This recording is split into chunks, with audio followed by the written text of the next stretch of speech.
Assalamualaikum warahmatullahi wabarakatuh. Nama saya Suci Mani Putri, nomor BP 1910843009. Saya ingin mempresentasikan proposal saya yang berjudul Implementasi Program PKK dalam Meningkatkan Perekonomian Keluarga di Kelurahan Parepok Tabing, Kota Padang.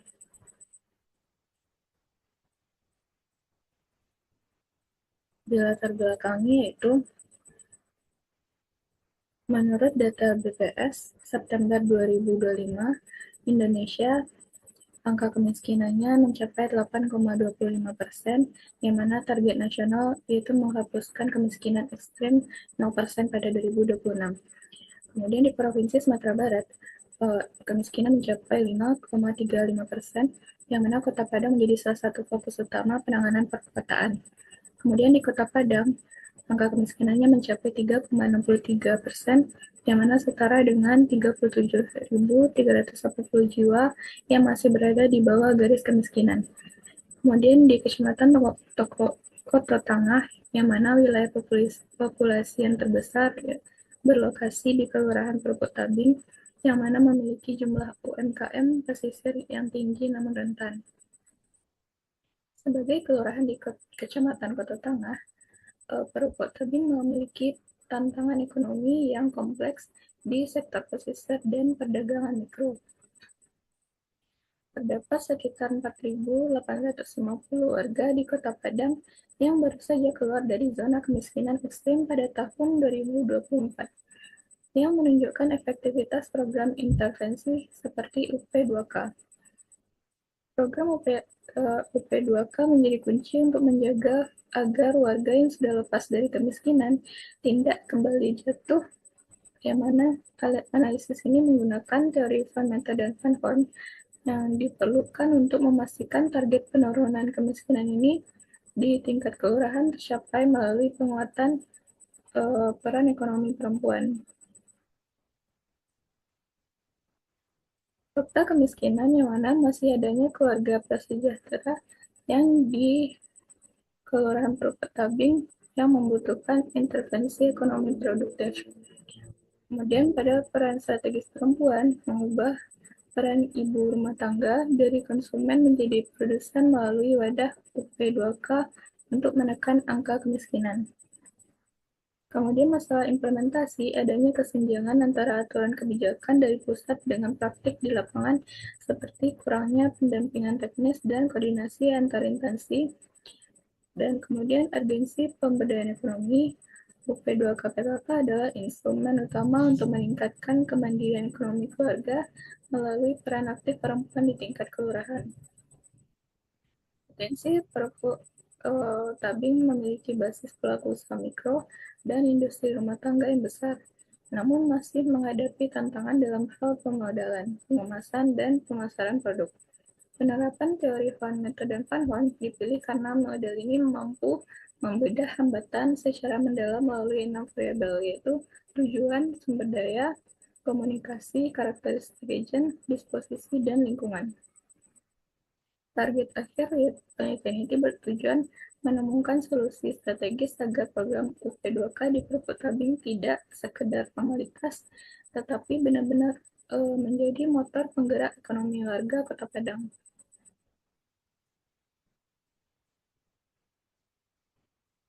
Rumusan masalah yang berdasarkan latar belakang tadi, yang mana bagaimana kinerja implementasi program PKK di Kelurahan Perpuk Tabing dinilai dari modal dan kompetensi pengurus. Kemudian bagaimana pengaruh komunikasi antar organisasi antara TP PKK Kota Padang dengan pengurus di Kelurahan Perpuk Tabing terhadap keberhasilan program. Kemudian sejauh mana lingkungan ekonomi, sosial, dan politik di Kelurahan Perpuk Tabing mendukung atau menghambat keberlanjutan usaha kelompok UP2K. Kemudian, mengapa sikap pelaksana dan anggota seringkali menyebabkan kendala dalam pengelolaan dana bergulir di wilayah tersebut. Kemudian tujuan penelitian ini yaitu untuk menganalisis ketersediaan dan pemanfaatan sumber daya dalam mendukung operasional UP2PKK di Perpuk Tabing. Kemudian, untuk mengidentifikasi efektivitas komunikasi dan koordinasi antar jenjang organisasi PKK dalam penyampaian informasi dan aturan kebijakan. Kemudian, untuk membedah pengaruh faktor luar seperti dukungan anggaran pemerintah kelurahan dan daya asing pasar terhadap kemajuan usaha warga. Kemudian untuk mengevaluasi komitmen dan sikap disposisi pengurus serta anggota dalam menjalankan keberlangsungan siklus modal usaha. Berdasarkan penelitian terdahulu, yang mana penelitian yang dilakukan oleh Ulfa Nabila dan kawan-kawan yang berjudul Efektivitas Program Usaha Peningkatan Pendapatan Keluarga, Pemberdayaan dan Kesejahteraan Keluarga dalam Meningkatkan Pendapatan Keluarga. Kemudian penelitian yang kedua dilakukan oleh Mariato dan Wati Nilamsari yang berjudul Proses Pemberdayaan Perempuan Melalui Program Usaha Peningkatan Pendapatan Keluarga pada Masa Pandemi COVID-19. Kemudian penelitian yang dilakukan oleh Nana Rahayu Prima Dewi yang berjudul Implementasi Program Kerja PKK dalam Pemberdayaan Ekonomi Rumah Tangga di Desa Ujung Batu Timur Kabupaten Rokan Hulu. Kemudian penelitian dilakukan oleh Indah Sukma Dewi Fatimah dan Febri Juliani yang berjudul Implementasi Pemberdayaan Usaha Peningkatan Pendapatan Keluarga dalam Meningkatkan Ekonomi di Kecamatan Pangkalan Lesung, Kabupaten Pelalawan. PKK adalah gerakan nasional dalam pembangunan masyarakat yang bertujuan yang tumbuh dari bawah, yang pengelolaan dari, oleh, dan untuk masyarakat. PKK merupakan salah satu wadah pembina kehidupan masyarakat, baik di perkotaan maupun di pedesaan yang dapat menghasilkan sinergi untuk keluarga sejahtera yang mandiri dengan meningkatkan mental spiritual perilaku hidup dengan menghayati dan mengamalkan Pancasila. Struktur organisasi PKK terdiri dari 4 pokja. Yang pertama yaitu pokja 1 membidangi penghayatan dan pengalaman Pancasila serta gotong royong. Pokja 2 membidangi pendidikan dan keterampilan serta pengembangan kehidupan berkooperasi. Pokja 3 membidangi pangan, sandang, perumahan, dan tata laksana 4 rumah tangga. Dan Pokja 4 membidangi kesehatan, kelestarian lingkungan hidup, dan perencanaan sehat. Usaha peningkatan pendapatan keluarga atau UP2K merupakan suatu upaya untuk meningkatkan kesejahteraan dan ketahanan keluarga yang dicerminkan oleh peningkatan kemampuan keluarga dalam memenuhi kebutuhan sehari-hari. Program UP2K PKK merupakan program dalam PK2 yang merupakan pihak yang paling berpengaruh pada pemberdayaan masyarakat dan bertanggung jawab pada pendidikan, keterampilan, serta pengembangan kehidupan koperasi. OP2KPKK adalah segala kegiatan ekonomi yang diusahakan oleh keluarga, baik secara perorangan maupun kelompok, yang modalnya bersumber dari swadaya masyarakat, bantuan pemerintah, bantuan luar negeri, swasta, serta sumber lain yang sah dan tidak mengikat. Usaha ekonomi keluarga ini suatu bentuk kegiatan usaha yang dilakukan oleh keluarga, yang bertujuan untuk meningkatkan pendapatan keluarga dalam rangka mewujudkan kesejahteraan keluarga. Kebijakan publik menurut Chart mengartikan kebijakan sebagai serangkaian tindakan yang diusulkan seseorang, kelompok, atau pemerintah pada suatu lingkungan tertentu melalui pertunjukan hambatan dan kesempatan terhadap pelaksana usulan kebijakan tersebut mencapai tujuan tertentu. Kemudian menurut Harold dan Abraham mengartikan kebijakan sebagai program mencapai tujuan, nilai-nilai, dan praktik-praktik yang terarah. Kemudian implementasi, menurut Daniel dan Paul, implementasi fokus utama mereka adalah pada sejauh mana hasil yang dicapai sejalan dengan tujuan awal kebijakan. Selanjutnya, George Edward III memberikan perspektif yang lebih mendalam dengan menekankan bahwa implementasi adalah program dinamis yang melibatkan interaksi antara kebijakan, pelaksana, dan kelompok sasaran. Sedangkan Palmetto dan Franklin mengartikan implementasi sebagai serangkaian tindakan yang dilakukan oleh individu, pejabat, atau kelompok, baik dari sektor publik maupun swasta, yang bertujuan untuk mencapai tujuan yang telah ditetapkan dalam keputusan kebijakan. Teori Palmetto dan Franklin memiliki 6 variabel. Variabel pertama yaitu standar dan sasaran kebijakan yang mana harus jelas dan terukur sehingga dapat direalisasi. Kemudian sumber daya, yang mana implementasi kebijakan atau program perlu dukungan sumber daya, baik sumber daya manusia maupun sumber daya non-manusia. Karakteristik dan sikap agent pelaksana mencakup struktur birokrasi, norma-norma, pola-pola hubungan yang terjadi dalam birokrasi, yang semuanya itu akan mempengaruhi implementasi suatu program.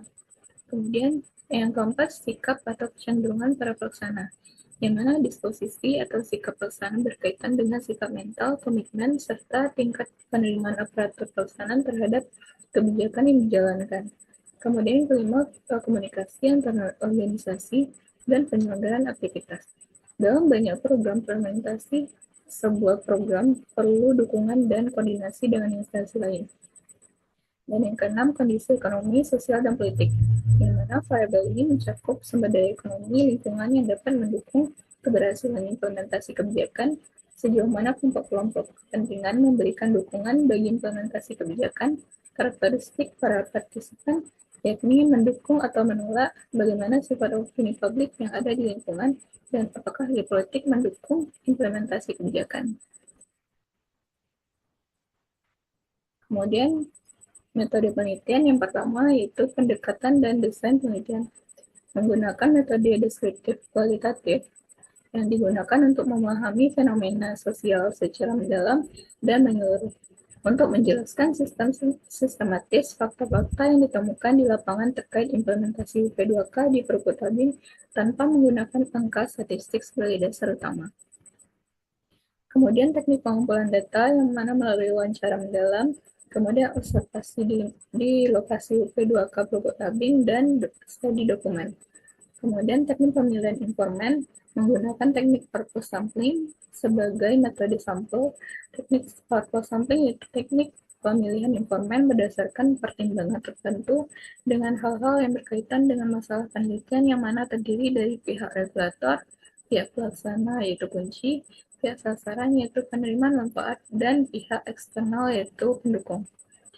Keempat yaitu peranan peneliti, yang mana bertindak sebagai instrumen utama, yaitu sebagai perancang dan pelaksana pengumpulan data, analis dan penafsiran, dan pemberi makna. Kemudian yang kelima yaitu proses penelitian, yang mana tahapan pelaksanaan penelitian itu di tahap pralapangan, tahap pelaksanaan lapangan, dan tahap analisis data, serta tambahan tahap pelaporan. Di bagian learned analysis, dalam penelitian ini ditentukan untuk memfokuskan objek yang diteliti agar hasil analisis tetap tajam dan konsisten. Yang mana unit analisis utamanya, kemudian lokus atau tempatnya, fokus analisis, dan subjek terkait. Kemudian yang ketujuh, teknik analisis data, yang mana model interaktif data dianalisis secara berkelanjutan sejak awal pengumpulan data hingga penarikan kesimpulan melalui 4 tahapan, yaitu pengumpulan data, reduksi data, penyajian data, dan penarikan kesimpulan. Dan yang terakhir itu teknik keabsahan data, yang mana menggunakan metode triangulasi data untuk menjamin objektivitas dan kevalidan temuan di lapangan. Peneliti menggunakan teknik triangulasi teknik dan triangulasi sumber.